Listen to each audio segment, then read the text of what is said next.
Creamline versus PLDT Preview. Isosolidify ng Cool Smashers ang kanilang pwesto sa Final Four at i-maintain ang malinis na record. Coach Ralph Ricafort kailangan ng high-speed na plano para mabuwag ang ice cream on top. Erica Santos makapag-angas kaya sa Team Good Vibes? Bangga ang Savannah Davison at Gemma Galanza, must watch. Good take, it's trending. This is Ron Michael, the voice artist of this channel. Ngunit bago natin yan pag-usapan, huwag mong kalimutan mag-subscribe and click the notification bell para updated ka sa latest Pilipinas volleyball trends. Dadayo ang PVL sa Cagayan de Oro sa Sabado, November 18 para sa panibagong PVL on Tour. 2 games lang ang nakahain at bago ang inaabangang banggaan ng PLDT high-speed hitters at Creamline Cool Smashers at 6 p.m. ay magkakaroon muna ng appetizer ang mga taga-CDO at kanilang matutunghayan ang match sa pagitan ng Jerflor Defenders at Akari Power Chargers at 4 p.m. Matapos ang kanilang loss against their sisters, maglalaro sa kanyang hometown si Erica Raagas at babalik sa winning column ang Akari at mataas nga ang chance nila na makapagtala ng panalo laban sa Jerflor.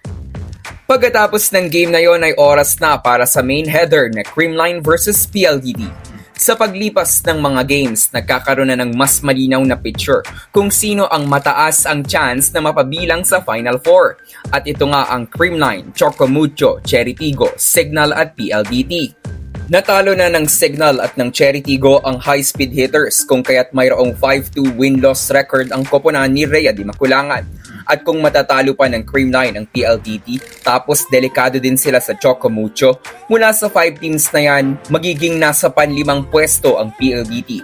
Ibig sabihin nito, hindi sila papalarin sa Final Four. Pwera na lang kung magkakaroon ng tablang record sa pagtatapos ng elims. Kung sakali another heartache ito sa team na inaasahan ng karamihan na makakapag-podium dahil na din sa pagdating ni Phil Canadian Savvy Davison. Kumbaga napunan na yung missing puzzle ng team pero ngayon ay nalalagay na naman sa alanganing posisyon at posibleng hindi na naman palarin ang high-speed hitters.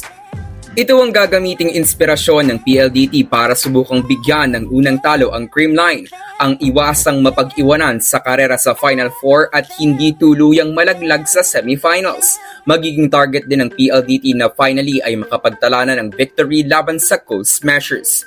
Magmula kasi ng maging professional league ang PVL, palaging CCS ang nagwawi kapag naghaharap ang dalawang koponan. 7 Creamline victories since 2021 at sa kanilang ikawalong paghaharap. Papabor na kaya ito sa PLDT? Malaking role ang gagampanan ng mga middle blockers ng PLDT para sa kanilang net defense laban sa mga main attackers ng Creamline. Gayon din ang receiving at digging na papangunahan ni Kat Arado. Samantala, walang kasiguraduhan kung anong starting 6 na naman ang gagamitin ni Coach Sherwin, kaya't importanteng handa ang high-speed hitters para makontrol nila kung ano man ang magiging puwersang papakawalan ng Creamline. Samantala, ipagpapatuloy ng Cool Smashers ang maganda nilang game para i-extend ang kanilang malinis na record to 7-0. Muli silang magpapasiklab para mas mapalapit sa pagkuha ng unang pwesto sa Final Four. Kung sakaling mag-i-start or mabababad si Bernadette Pons sa game na ito, ay exciting ang paghaharap niya sa kanyang former Petron sisters, Rhea Di Maculangan and Mika Reyes. Aabangan din kung paano magpapakilala si Savannah Davison laban sa defending champions at tututukan kung paano sila magtatagisan ni Gemma Galanza. Inaantay na din ng mga fans kung makakapag-angas si Erica Santos this game matapos ang kanilang swag showdown ni Ea Laure. At kung mag-aangas nga si Erica, sino kaya ang makakatapat niya sa panig ng Creamline? I-expect na magiging maganda ang game na ito.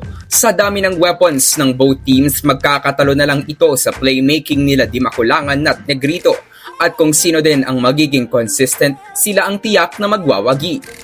Magpatuloy kaya ang mastery ng Creamline at ni Eliza Valdez laban sa kanyang former team para mai-extend ang kanilang clean record sa 7 panalo?